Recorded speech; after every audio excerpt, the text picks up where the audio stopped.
Ada salah satu dosen dan budayawan di Kudus ini menganggap bahwa pemerintah daerah ini terlalu gegabah mewujudkan proyek senilai 14,3 miliar di era pandemi COVID-19. Sudah hadir bersama saya Pak Dr. Saihan Muhid. Beliau adalah akademisi dan juga pengamat kebijakan publik di Kabupaten Kudus. Seperti apa Pak Saihan memotretnya dari sisi apapun ya? Monggo Pak Saihan. Terima kasih. Assalamualaikum warahmatullahi wabarakatuh. Para pemirsa semua dimanapun berada, alhamdulillah saya bisa jagong-jagong bersama kawan-kawan, terutama Kang Fikri, dalam rangka kita menuju perbaikan kita bersama, terutama juga perbaikan kota kita, kota Kudus tercinta, ya. Begitu Mas Kang Fikri ya. Nah, ketika berbicara tentang city walk atau pedestrian atau tempat untuk jalan kaki begitu ya, ini saya tidak dalam kapasitas berbicara tentang struktur bangunan karena saya bukan arsitek, saya bukan insinyur gitu ya. Saya akan mencoba untuk berbicara dari sisi kemanfaatan city walk ini, Mas, dalam kacamata sosial ya. Karena tujuan diciptakannya city walk ini menurut saya adalah lebih kepada persoalan sosial. Nah, menurut saya kalau di Kudus itu kemudian dibuat city walk, terlepas dari pro kontra dari berbagai elemen, ini kita melihat dari istilah Kudus itu atau kota Kudus itu kan memiliki banyak sebutan. Ya. Ada kota kretek, ada kota wali, industri, kota santri, ya, dan kota kuliner. Minimal 4 itu. Dari 4 macam sebutan itu memang ada fakta-fakta yang mendukung. Nah, karena unik dan menarik kota Kudus ini, maka akhirnya akan meningkatkan kunjungan wisata, baik di tingkat domestik maupun internasional atau wisman gitu ya. Nah, ketika daerah itu banyak menjadi kunjungan wisata, maka perlu dikelola secara baik oleh pemerintah kabupaten. Salah satunya ini ada city walk itu.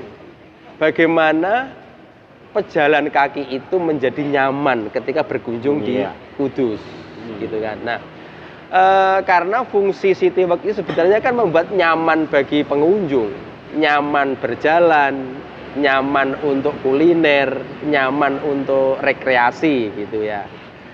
Nah, jalan ini namanya Jalan Sunan Kudus ya, atau Sunan Muria ini, Sunan Kudus. Sunan Kudus ini memang diharapkan nanti bisa menjadi nyaman para pengunjung ke Kudus untuk pejalan kaki. Nah, dalam konteks itu menurut saya ini sangat penting dan sangat bagus ketika dibuat lokasi seperti ini. Apalagi jalan ini itu jalan menuju ke wisata religi makam Kanjeng Sunan Kudus atau menara. Nah, ini menjadi sangat bagus dan akan menarik wisatawan ketika dikelola secara baik dan benar. Karena ketika berbicara tentang city walk, itu minimal kan ada 3 macam kan. Yang pertama bagaimana kualitas perencanaannya, yang kedua bagaimana kualitas pembangunannya dan atau pelaksanaan. Yang ketiga, bagaimana kualitas pengelolaan atau pengembangan. Dan ini yang perlu kita kawal itu. Nah, jangan sampai bangunan ini itu dibuat, itu setelah itu kemudian tidak terawat, tidak dikelola secara baik gitu loh.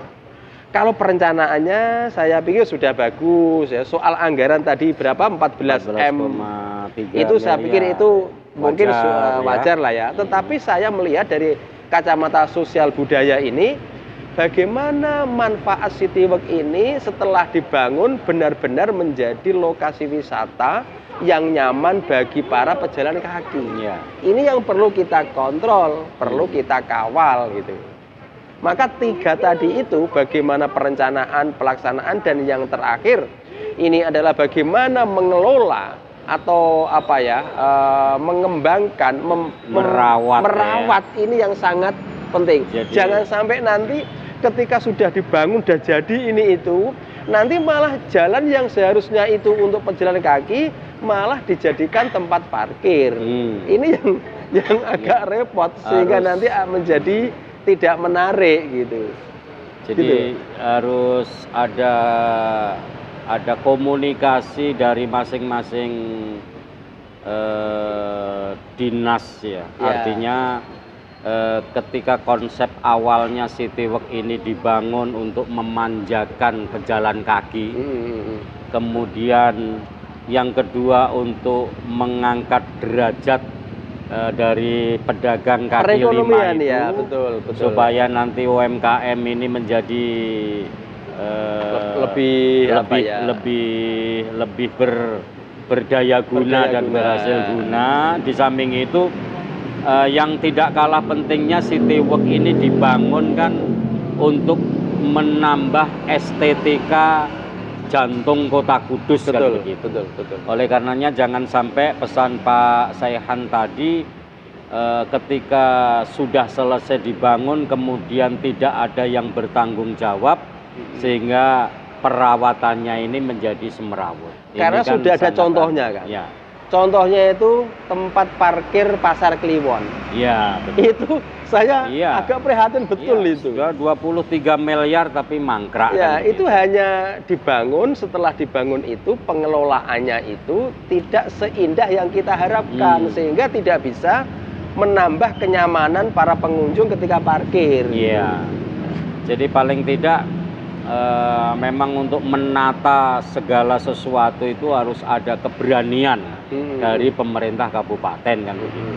Sehingga paling tidak Pak Saikan kehadiran Citywalk ini diharapkan kan seperti itu ya.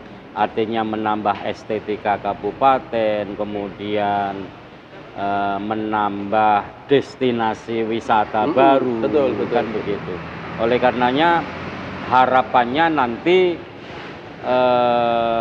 jalur lalu lintasnya tidak terganggu, tidak bikin lebih semrawut. Betul. Dan yang terpenting adalah sayap kanan kiri dari lokasi Citywalk ini betul-betul harus dipersiapkan. Betul.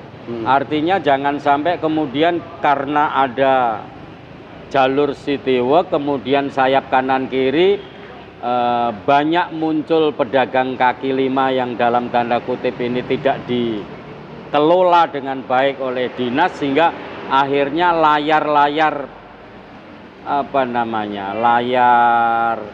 layar yang tidak teratur ini akan muncul kan begitu. Seperti apa harusnya Pak Saikan? Artinya dari sisi tadi ya kemungkinan akan menambah kemacetan baru. Ya. Seperti apa? Ya. Setiap inovasi baru kan itu harus diikuti dengan pola kehidupan baru, pola sikap yang baru itu harus. Maka ketika nanti ada Citywalk di sini yang sudah dibangun dengan cara yang sangat bagus, maka perlu masyarakat, kemudian para pejabat di Kudus itu harus memiliki cara pikir baru, pola gaya hidup yang baru. Artinya begini, contohnya masyarakat.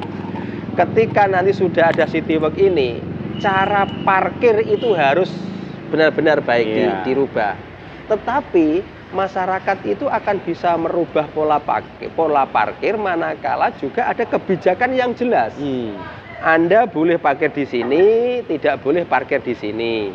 Ya, kalau parkir di sini nanti harus ada sanksinya. Ini harus tegas. Ya. Maka penegakan hukum dalam urusan parkir harus jelas, harus tegas gitu. Ini harus dilakukan gitu ya. Kemudian yang kedua, etika para pedagang. kawan-kawan PKL itu kan nanti pasti ada aturannya cara berjualan itu. Ya. Batasnya di mana, harus seperti apa itu. Jangan sampai nanti ketika kita PKL itu berdagang itu justru sakarepe dhewe. Ya mungkin malah jadi kotor, tidak rapi, aturannya nggak rapi, sehingga akan mengganggu para pejalan kaki yang mau wisata di Kudus. Nah, maka perubahan gaya hidup, cara pikir atau mindset itu harus dilakukan, diperbarui oleh masyarakat ketika kita punya wisata ini.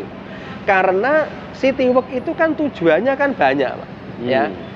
Yang paling utama itu untuk kenyamanan para pengunjung. Orang yang jalan kaki bisa selfie, bisa makan dengan nyaman, parkir dengan nyaman gitu ya, tidak mengganggu orang lain gitu. Maka perlu ada perubahan cara pikir, perubahan cara sikap mensikapi realitas yang baru ini, terutama mensikapi bangunan baru yang namanya City Walk ini gitu. Tetapi lagi-lagi dari aparat pemerintah Kabupaten Kudus juga harus tegas. Satpol PP-nya harus tegas, aturannya juga harus tegas supaya ini betul-betul nanti berfungsi sebagai objek wisata dan kenyamanan bagi para pejalan kaki. Gitu. Ya. Jadi setidaknya soal parkir tadi ya, yang mungkin seperti yang sering terjadi bahwa tukang parkir saudara-saudara kita yang memiliki tugas perparkiran ini belum diberikan edukasi bagaimana mengatur parkir yang baik. Kadang-kadang yang penting kosong ditempati.